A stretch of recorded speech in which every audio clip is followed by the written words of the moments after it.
પરીક્ષામાં 2024નું પ્રશ્નપત્ર આવી ગયું હતું. તેને લઈને અમે ઘટસ્ફોટ કર્યો હતો. 7 તારીખનું જે પેપર હતું એને 11 તારીખે મેં વાત કરી કે ભાઈ આજે પ્રશ્નપત્ર છે એ પ્રશ્નપત્ર 2024નું પૂછાયેલું છે.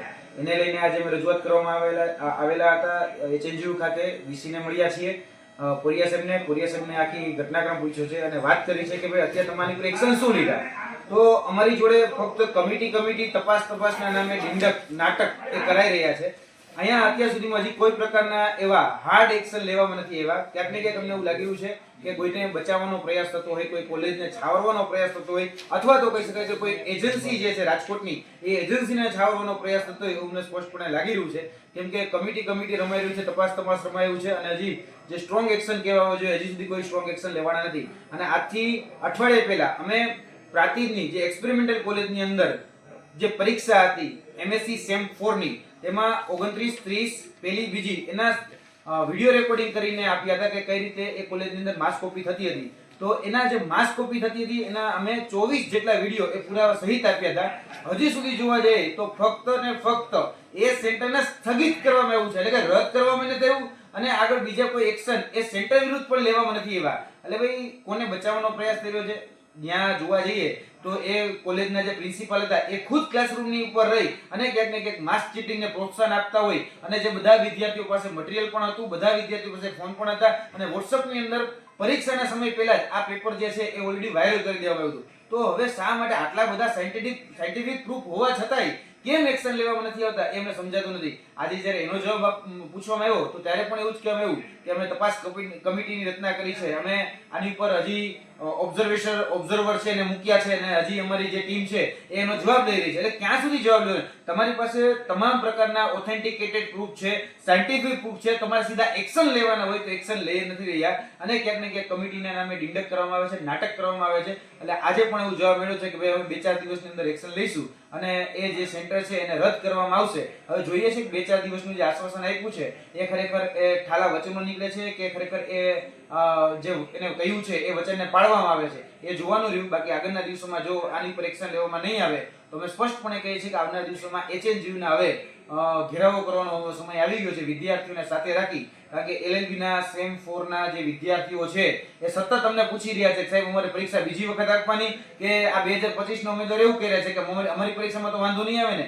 સાહેબ પાસે એનોય જવાબ નથી. સાહેબ એવું કહી રહ્યા છે કે અમારી કમિટી ડિસાઈડ કરશે. હવે સાહેબની કમિટી ડિસાઈડ ક્યારે કરશે એ હજી સમજાતું જ નથી. કારણ કે અંધેરી નગરી ગંડુ રાજા જેવું શાસન ચાલે છે તો અહીંયા કુંભકર્ણ નિંદ્રામાં બધી તપાસ કમિટીઓ છે ને એ ક્યાંક ને ક્યાંક તપાસ કરી રહી છે. એટલે તાત્કાલિક ધોરણે આનું જો નિરાકરણ નહીં આવે તો એલએલબી સેમ 4 ના વિદ્યાર્થી હોય કે પછી એક્સપેરિમેન્ટલ કોલેજના વિદ્યાર્થી હોય એ તમામને સાથે રાખી અને આ હવે ઘેરાવોનો કાર્યક્રમ આપવામાં આવશે.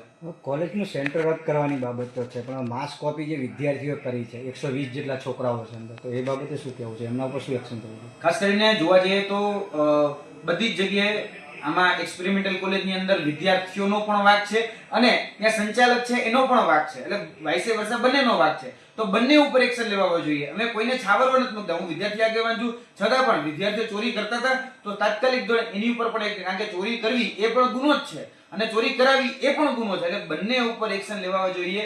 કારણ કે સૌથી મોટો જવાબદાર જો કોઈ હોય તો ત્યાંના સંચાલક છે. કારણ કે એ ચોરી કરાવતા હતા અને જે મટીરીયલ આપવામાં આવતું હતું એ યુનિવર્સિટીના જે મટીરીયલ હોય એચએનજીયુનું જે મટીરીયલ એ આપવામાં આવતું હતું. બીજું કે એની અંદર જે ગ્રુપ હતા એના ગ્રુપ એડમિન ખુદ સંચાલક પોતે હતા અને ખુદ સંચાલક જે છે એ બધા જ પ્રશ્નોના જવાબ કયા પાને કયો પ્રશ્નનો જવાબ આપેલો છે એ પણ એમાં ક્યાંક કહી શકાય કે જે વોટ્સઅપ ગ્રુપ છે એની અંદર એ કહેતા હતા. તો આમાં સૌથી મોટો જવાબદાર જે વ્યક્તિ છે એ સંચાલક છે. એની પર સ્ટ્રોંગ એક્શન લેવા જોઈએ. વિદ્યાર્થીઓનું વર્ષ ન બગડે. વિદ્યાર્થીઓ જે છે એને તાત્કાલિક ધોરણે બીજી વખત પરીક્ષા લેવડાવવી જોઈએ અને હું એવું માનું છું કે આનું નિરાકરણમાં બંને જ લોકો જવાબદાર છે. બંનેની ઉપર ક્યાંક ને ક્યાંક સજાત્મક અને દંડાત્મક કાર્યવાહી થવી જોઈએ એવું સ્પષ્ટપણે માનવું છે. ગ્રુપ છે આપની પાસે રજૂઆત માટે આવેલું હતું એમ આપણી કોલેજોમાં ઉત્તર છાત્રી પરીક્ષા ચોરીઓના એવા ઘટનાઓ સામે આવતી હોય છે એમ. આની પહેલાં પણ આપણે એક પ્લાસ્મા કોલેજમાંથી ફરિયાદ આવેલી એમ અને એ વિદ્યાર્થીનો આપણે રિસ્ટ્રિક્ટેડ કરેલો. પ્રાંતિજ કોલેજના વ્યાપક રીતે વિડીયો છે એમ એ સોશિયલ મીડિયાની અંદર આવેલા એના અનુસંધાને આપણે એક ટીમ મૂકેલી, કમિટી રચેલી એમ અને કમિટીએ છે એ ત્યાં રૂબરૂ મુલાકાત લઈ અને રિપોર્ટ છે પહેલાં અંદર તૈયાર કરેલો. પહેલા દિવસનો રિપોર્ટ છે પેલા અંદર એ અધૂરો એટલા માટે હતો કે ત્યાં એની સાથે પરીક્ષા સાથે જે જોડાયેલા અધિકારીઓ હતા એ અધિકારીઓ ત્યાં હાજર નહીં હતા. એને પરિણામે આપણે જે તમામ અધિકારીઓ છે એમના નિવેદન યુનિવર્સિટી કક્ષાએ આવીને લખાવવા માટે બોલાવવામાં આવેલા હતા અથવા તેમના લેખિત નિવેદનો છે એ મંગાવવામાં આવેલા હતા એ તમામ લેખિત નિવેદનો આપણી પાસે આવી ગયેલા છે પણ મારી અંગત તબિયતને પરિણામે હું 2-3 દિવસથી અહીંયા નહીં હતો. મેં રિપોર્ટ છે એ હજી જોયેલા નથી. આજે આદરણીય રજિસ્ટ્રાર શ્રી છે એ અન્ય કારણસર બહાર છે. આવતીકાલે આવશે એટલે આપણે રિપોર્ટને જોઈને એના પર આપણે તરત જ એક્શન છે લેવાના છે. આ જે કેન્દ્ર છે એને આપણે અત્યારે બંધ કરેલું છે. એમના જે વિદ્યાર્થીઓ હતા એ પરીક્ષા એમને આપણે બીજી જગ્યાએ વ્યવસ્થા કરીને બીજી જગ્યાએ આપણે પરીક્ષા લીધેલી છે. 2024 અને 25 અને 25-26 એ 2 જુદી જુદી કક્ષાએ પેપર લેવાયેલા છે. તો વિદ્યાર્થીના હિતને નુકસાન ન કરે અને આને જે વચ્ચેનો રસ્તો હોય સમિતિ આપણને જે રસ્તો સૂચવે એ દિશાની અંદર યુનિવર્સિટી ચોક્કસ રીતે પગલાં લેશે. જો કેન્દ્ર છે એમાં આ પ્રકારની વ્યાપક ગેરરીતિ ચાલતી હશે, આ એક કોલેજ માટે નહીં પણ આપણે એક યુનિવર્સિટી દ્વારા સમિતિ રચવામાં આવેલી છે અને હવે વેકેશનનો સમય આવે છે તો એ સમિતિ દ્વારા આપણે બાકીના જે તમામ કેન્દ્રો છે એમાં કયા પ્રકારની વ્યવસ્થા છે અને કઈ પ્રકારની વ્યવસ્થાઓ ઘટે છે એનું પણ આપણે સર્વે કરી અને એ રિપોર્ટ પ્રમાણે આપણે જે તે સમય યોગ્ય સેન્ટર હશે એને જ આપણે સેન્ટર આપવાનું વિચારીશું. સર વેકેશન શરૂ થઈ રહ્યું છે, આપનો કહેવાનો મળે છે હવે LLB પરીક્ષા 2 પેપરથી લેવાય છે તો એમાં ડિસિઝન શું લેવાશે? કેમ કે ઝડપી લેવું પડે કેમ કે એનો પછી એસેસમેન્ટ શરૂ થઈ રહ્યું છે, પરીક્ષા પૂર્ણ થઈ ગઈ છે, હવે આના કારણે એસેસમેન્ટ પણ હોલ્ડ પડ્યું છે તો ડિસિઝન મેકર ક્યારે? ડિસિઝન આપણે રિપોર્ટ જોઈને લેશું. એમ 2024નું પેપરમાં કેટલાક વિદ્યાર્થીઓ એવા હોય કે જેમને 2024માં પરીક્ષા આપેલી હોય એમ આપણી પાસે ડેટા છે, ડિસિઝન ડેટા આપણી પાસે છે. હવે જો 25-26ના જે વિદ્યાર્થીઓએ રેગ્યુલર પેપર આપેલા છે અને આપણે 24નું જો પરિવાર લઈએ તો એક જ પરીક્ષાના 2 જુદા જુદા પ્રકારના પેપર થાય જેના લીધે ટેકનિકલ પ્રશ્નો પણ ઉદ્ભવી શકે છે.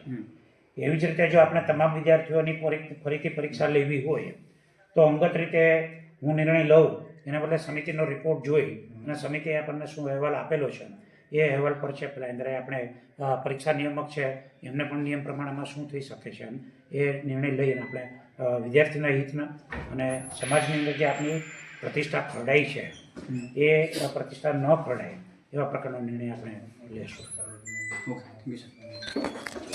આજે મેન્શન કરેલો કે 2 પેપર હતા પેલા અંદર જે બીજી જગ્યાએ લેવડાવ્યા સ્થગિત કરી દીધેલું છે ત્યાં છે.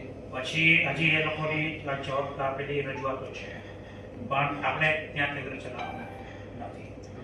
આપણે કોઈ પણ બીજી બાજુમાં કોઈ ગ્રાન્ટેડ કોલેજ સારી કોલેજ હોય ત્યાં આપણે પરીક્ષા આપવાના એની સૂચના પણ આપી દીધી છે. બીજું કે જે રિપોર્ટ આવ્યો છે એ રિપોર્ટ પર પણ આપણે એજ્યુકેશન છે એ કરીએ છીએ. ત્રીજી વસ્તુ એ કે અત્યારે જે વર્ષોથી જે કેન્દ્રો ચાલે છે બરાબર, કારણ કે આપણે ઉત્તર ગુજરાતની અંદર સેન્ટરો વિશે તમારા બધા તમે જાણો છો. આપણે અત્યારે એની કમિટી બનાવી છે આ વર્ષે આપણે કમિટી બનાવી અને જે નવી કોલેજો આવી અથવા તો જે લોકોની કેન્દ્રની માગણી હતી એ બધાને આપણે કેન્દ્રો આપેલા નથી. એમાં દબાણ બધું હતું છે પણ આપણે નથી જોયું છે બરાબર. મને જે બેઝિક ઇન્ફ્રાસ્ટ્રક્ચર હોય અને કેન્દ્ર પોતે જવાબદારી લેવા તૈયાર હોય એવાને જ આપણે કેન્દ્ર આપેલા છે આ વર્ષે. હવે આપણે પાછી ફરીથી આખી યુનિવર્સિટીની તમામ કોલેજોમાં ફરીથી રિવાઇઝ કરી સતત નહીં થાય. આ પરીક્ષાની કામગીરી પૂરી થાય પછી સેક્શન તમારા વાત નથી થઈ એટલે આપણે એવું કરીએ છીએ કે જ્યાં ઇન્ફ્રાસ્ટ્રક્ચર વ્યવસ્થિત હોય જે વ્યવસ્થિત રીતે ચલાવવા માંગતા હોય એવાને જ આપણે સેન્ટર આપવાના છીએ. ને એની કમિટીને જો લાગે કમિટીને પોતા કે ભાઈ અમારે આ કોલેજનો ઉપયોગ કરવા જવું છે બને તો વિડીયોનો ઉતારતો છે કેન્દ્ર પર જે આવશે એ તો એ નામ આવવાનું જ છે. આપણી યુનિવર્સિટીની કારોબારીએ એવું નહીં કીધેલું કે માત્ર જે વોરા છે પેલા એના માટે જવાબદાર છે, માત્ર મિસ્ટર એક્સ જે ક્લાર્ક છે એ આના માટે જવાબદાર છે એવું પણ વોરા સરકાર કે છે નહીં.